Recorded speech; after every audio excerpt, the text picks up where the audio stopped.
RJ Rohini tax நேயர்களுக்கு வணக்கம். இந்த வீடியோ எதுக்காக அப்படின்னா உங்களுக்கு நன்றி சொல்கிறதுக்காக. முதல் வீடியோவாக கோட் படத்தோட ரிவ்யூ வந்து நான் போஸ்ட் பண்ணியிருந்தேன். 175+ வியூஸ் போயிருந்தது. 75+ சப்ஸ்கிரைபர்ஸ் எனக்கு கிடச்சிருந்தாங்க. அதை ஷார்ட்ஸாக கன்வெர்ட் பண்ணி போட்டப்போ 600+ வியூஸ் போயிருந்தது. உங்களுடைய அன்பிற்கு என்னுடைய மனமார்ந்த நன்றி. நிறைய கமெண்ட்ஸ் வந்து எனக்கு கிடச்சிது. என்னென்னா, முதல் வீடியோ பண்ணுறீங்க, பக்கா கிளாரிட்டியோடு நீங்கள் பண்ணியிருக்கணுமா இல்லையா? ஏன்னா நீங்கள் மைக் யூஸ் பண்ணல, லைட் ப்ராப்பராக இல்லை, ஒரு மேக்கப் இல்லை, எதுவுமே இல்லாமல் ஒரு மாதிரி இருட்டில் எடுத்த மாதிரி இருந்ததுன்னு சொல்லிட்டு நிறைய பேர் வந்து எனக்கு பர்சனலாக சொல்லியிருந்தாங்க. நிச்சயமாக, அதாவது எல்லாமே வாங்கிட்டு ஆரம்பிக்கணும் அப்படிங்கிறது தான் என்னோட எண்ணமாக இருந்தது. ஆனால் அன்னைக்கு இருந்த மனநிலை, இதை நீங்கள் போஸ்ட் பண்ணிவிடு, நீ பண்ணி தான் ஆகணும் அப்படிங்கிற ஒரு விஷயம் வந்து என் மனசுக்குள்ளே ஓடிட்டு இருந்ததுனால தான் சில சப்போர்ட்ஸ் எதுவுமே இல்லை அப்படின்னாலும் நான் போஸ்ட் பண்ணிட்டேன். பட் இன்றைக்கி வந்து ப்ராப்பராக வந்து அதற்கான லைட்டு, அதுக்கப்புறம் வந்து ஒரு ட்ரைபாடு, இந்த மாதிரியான சில சின்ன விஷயங்கள், தேவைப்படக்கூடிய விஷயங்கள் எல்லாத்தையுமே வந்து வாங்கிட்டு ஹோப்ஃபுல்லி இந்த வீடியோவில் வந்து ஓரளவுக்கு நான் ரெக்டிஃபை பண்ணியிருக்கேன் அப்படின்னு நான் நம்புகிறேன். இதுலேயும் வந்து ஏதாவது தவறுகள் இருந்தது அப்படின்னா ப்ளீஸ் எனக்கு சொல்லுங்கள், நான் இம்ப்ரூவ் பண்ணிக்கிறேன். ஸோ என்ன தான் வந்து ஒரு 17 வருஷம் மீடியா லைஃப் வந்து எனக்கு அனுபவமாக இருந்தாலும் இங்கே அஸ் அ கிரியேட்டராக வந்து பார்த்திங்கன்னா நான் கற்றுக்குட்டி தான். என் ஃப்ரெண்டெல்லாம் சில பேர் வந்து கால் பண்ணி சொன்னாங்க, உன்னை வந்து நான் என்றைக்கு ஸ்டார்ட் பண்ண சொன்னேன். ஏன்னா ஒரு 2012 நான் ஆரம்பிச்சிருக்கேன். ஒரு சின்னதாக என் நேமில் போட்டு ஆரம்பித்து ஒரு செல்ஃபி ரிவ்யூ மட்டும் ஒரு படத்துக்கு பண்ணிவிட்டு அதை அப்படியே விட்டுட்டேன். அன்னைக்கு நீ ஸ்டார்ட் பண்ணி ஒரு ஃப்ளோவில் பண்ணியிருந்தா இன்றைக்கி வந்து ஒரு ஓஜியாக இருக்கக்கூடிய ஆள் வந்து இன்றைக்கி வந்து கற்றுக்குட்டியாக உள்ள நீச்சல் அடிக்கிறதுக்கு வந்திருக்க அப்படின்னு சொன்னாங்க. பட் நான் ஒரே ஒரு விஷயத்தை மட்டும் ரொம்ப ஸ்ட்ராங்காக நம்புகிறேன். லைஃப் வந்து எந்த வயசில் வேணாலும் ஸ்டார்ட் ஆகும். சில பேர் வந்து அதை பேச்சு நடைக்க சொல்லுவாங்க, லைஃப் பிகின்ஸ் அட் 40 அப்படின்னு. பட் 40 ஆகலை, பட் 40 நோக்கி போயிட்டு இருக்கு இல்லையா? ஸோ எந்த வயசில் வேணாலும் ஸ்டார்ட் ஆகும் அப்படிங்கிறத நான் ரொம்ப கான்ஃபிடென்ட்டாக நம்புகிறேன். ஏன் அப்படின்னா என்னோடய லைஃப்பில் வந்து கிட்டத்தட்ட ஒரு 25+ தான் வந்து ஸ்டார்ட்டே ஆன மாதிரி ஒரு ஃபீல் வந்து எனக்கு இருக்குது. ஸோ இந்த ஒரு விஷயத்தை பொறுத்த வரைக்கும் இப்போதைக்கு நான் ஸ்டார்ட் பண்ணியிருக்கிறது எதுவும் லேட் இல்லை. இப்போ ஆரம்பிக்கலைன்னா எப்போ அப்படிங்கிற ஒரு கேள்வி தான் எனக்கு இருந்தது. ஸோ வந்து இன்றைக்கி நான் வந்து ஸ்டார்ட் பண்ணியிருக்கேன். ஆல்ரைட், ஊரில் வந்து கோடிக்கணக்கான யூடியூப் சேனல் இருக்குது, குக்கிங் இருக்குது, ஒரு பக்கம் விலாக் இருக்குது, என்னென்னவோ இருக்குது. இதில் ஆர்ஜே ரோஹினி என்ன பண்ண போகிறா அப்படிங்கிற ஒரு கேள்வி இருக்குது. எஸ், நான் ஒரே ஒரு உதாரணம் மட்டும் இந்த இடத்துல சொல்லணும்னு ஆசைப்பட்றேன்.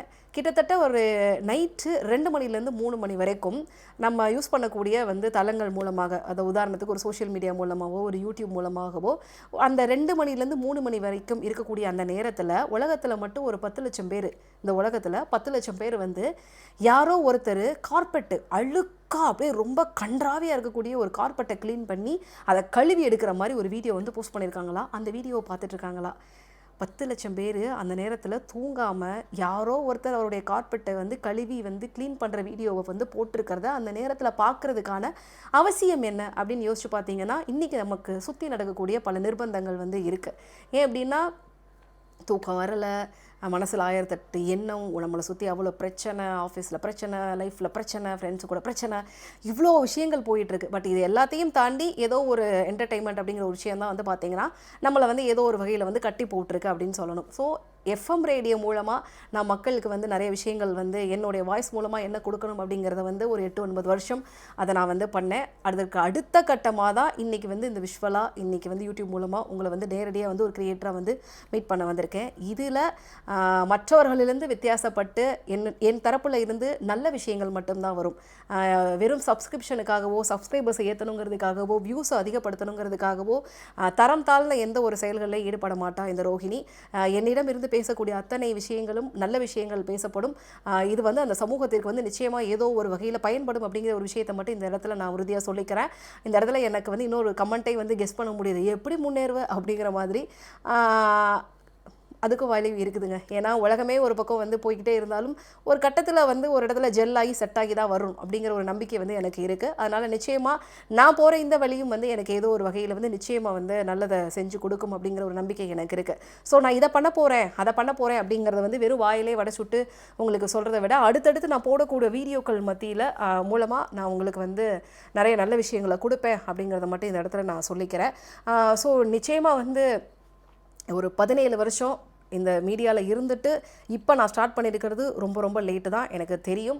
பட் இருந்தாலும் இப்போ இல்லைன்னா எப்போ அப்படிங்கிற ஒரே ஒரு நம்பிக்கையோட மட்டும்தான் ஆரம்பிச்சிருக்கிறேன். கண்டிப்பாக நல்ல விஷயங்கள் நான் பண்ணுவேன் அப்படின்னு நான் நம்பிக்கையோட காத்திருக்கேன். இதில் இன்னொரு முக்கியமான விஷயம் மட்டும் நான் சொல்லணும்னு நினைக்கிறேன். அதாவது மீடியா வாழ்க்கையை பொறுத்த வரைக்கும் எல்லாரும் சொல்லுவாங்க பயங்கர போராட்டமானது அப்படி இப்படின்னு. ஏன்னா வெளியில் கேள்விப்படுறவங்களுக்கு அந்த கதைகள் இருக்கும்ல. சத்தியமாக சொல்கிறேன், நானும் வந்து இந்த மீடியாவுக்குள்ளே இருக்கிறதுன்றது ஒரு பெரிய போராட்டம் தான். ஏன்னா சவுத் சைட்லேருந்து வந்த பொண்ணு நான். திண்டுக்கல் தான் என்னோட சொந்த ஊர். நிறைய பேருக்கு வந்து தெரிஞ்சிருக்கோம். அங்கேருந்து வந்தப்போ இந்த சென்னைக்குள்ளே முதல் முறையாக அந்த எஃப்எம்மில் வேலைக்கு நான் சேர்ந்தப்போ அந்த டீமில் வந்து ஜெல் ஆகிறதுக்கே எனக்கு 3 மாதம் தேவைப்பட்டது. ஏன்னா அவங்க என்னை சேர்த்துக்கல. நான் எங்கே ஜெல் ஆகிறது, நான் ரெடியாக தான் இருந்தேன். என்ன இங்கே இருக்கிற ஆட்கள் யாருமே வந்து ஃபஸ்ட்டு உடனே சேர்த்துக்கல. அவங்க கூட ஒன்றா சேர்ந்து லஞ்சு சாப்பிட்றதுக்கே எனக்கு வந்து 3 மாதம் தேவைப்பட்டது. அந்த 3 மாதத்தில் நான் யார் அப்படிங்கிறத ப்ரூஃப் பண்ணுறதுக்கான வேலைகள்லாம் பண்ணேன். என்னென்னா கமலஹாசன் சார்கிட்ட இருந்து எஃப்எம் ரேடியோக்காக பைட்ஸ் வாங்கி கொடுத்துருந்தேன். மாதவன் சார்கிட்ட இருந்து எஃப்எம் நீங்கள் கேட்டுட்ருக்கிறது அப்படின்னு சொல்லிட்டு பைட்டெல்லாம் வாங்கி கொடுத்தேன். அதுக்கப்புறம் தான் சமூகம் பெரிய இடமோ அப்படிங்கிற மாதிரி நான் சில விஷயங்கள் நம்பிக்கையெல்லாம் வந்து என்னை டீம்லேயே சேர்த்துக்கிட்டாங்க. ஸோ இங்கே ஒவ்வொருத்தருக்கும் வாழ்க்கை வந்து ஒவ்வொரு விதமான அனுபவம் கொடுத்துருக்கும். பட் என்னை பொறுத்த வரைக்கும் இந்த மீடியா வந்து எனக்கு நிறைய நல்ல நல்ல விஷயங்கள் கொடுத்துருக்கு. அதில் முக்கியமாக நான் பார்க்குறது என்னென்னு பார்த்தீங்கன்னா, நம்ம திரையில் பார்த்து ஆஹா ஓஹோன்னு விசில் அடித்து சிலாகிச்ச பல பிரபலங்களை வந்து நேரில் பக்கத்தில் உட்காந்து அவங்கள கேள்வி கேட்குறதா இருக்கட்டும், அதே மாதிரி அந்த நட்பு வந்து பார்த்திங்கன்னா பர்சனலாக ஒரு நல்ல ஒரு ரேப்போவாக க்ரியேட் ஆகிறதா இருக்கட்டும், இந்த மாதிரியான நிறைய விஷயங்கள் வந்து எனக்கு இந்த மீடியா வந்து கொடுத்துருக்கு. இதே மீடியா நிறைய கசப்பான அனுபவங்களையும் வந்து எனக்கு கொடுத்துருக்கு. என்ன அப்படின்னா, நீங்கள் ரொம்ப ஹானஸ்ட்டாக இருந்தாவோ இல்லை ரொம்ப ஸ்ட்ரெயிட் ஃபார்வர்டாக இருந்தீங்க அப்படின்னா நீங்கள் வேலைக்கே ஆக மாட்டீங்க அப்படிங்கிறத எனக்கு மீண்டும் மீண்டும் மீண்டும் மீண்டும் பல முறை சொல்லி கொடுத்துருக்கு. ஏன் அப்படின்னா, எத்தனையோ தடவை சில விஷயங்கள் வந்து நான் மாற்றிக்க ட்ரை பண்ணாலும், அதாவது லுக் வைஸோ இல்லை ஏதோ ஒரு விஷயங்களை நான் மாற்றிக்க நான் ட்ரை பண்ணாலும், இந்த ஒரு கேரக்டர் வைஸில் வந்து என்னை மாற்றிக்கிறதுக்கு நான் எவ்வளோ முயற்சி பண்ணியும் அது எனக்கு கை கொடுக்கலை.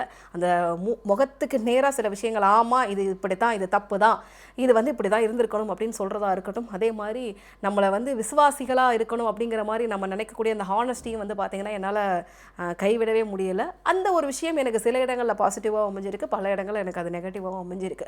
ஸோ எனக்கு மிக்ஸ்ட் ஆஃப் எமோஷன்ஸ் தான் அந்த மீடியாவை பொறுத்த வரைக்கும் கிடச்சிருக்கு. ஸோ இது எல்லாமே ஒரு அனுபவமாக தான் நான் லைஃப்பில் வந்து எடுத்துக்கிறேன். அட் த எண்ட் அந்த மீடியா கொடுத்த அனுபவம், நல்ல அனுபவம் கெட்ட அனுபவம் அனைத்தையும் கையில் வைத்துக்கொண்டு என்னுடைய அடுத்த கட்ட பயணமாக தான் இந்த யூடியூப் சேனலை வந்து நான் ஸ்டார்ட் பண்ணியிருக்கேன். எனக்கு வந்து இது வரைக்கும் நீங்கள் கொடுத்த ஆதரவை இனிமேலும் கொடுக்கணும். ஆர்ஜேவாக என்னை வந்து அறிமுகப்படுத்தினப்போ நீங்கள் எந்த அளவுக்கு வந்து எனக்கு வந்து அன்பை கொடுத்தீங்களோ அதே அன்பை இன்றைக்கி ஒரு கிரியேட்டராக நான் வர்றப்போ எனக்கு கொடுங்க அப்படின்றத நான் கேட்டுக்கிறேன்.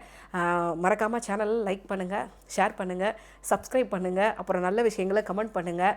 கெட்ட விஷயமா இருந்தது அப்படின்னா கூட கமெண்ட் பண்ணுங்கள், நான் சுக்காக சொல்லுங்கள், நான் கண்டிப்பாக வந்து ரெக்டிஃபை பண்ணிக்கிறேன். ஸோ நிச்சயமாக அடுத்த வீடியோவில் உங்களை சந்திக்கிறேன். நன்றி, வணக்கம்.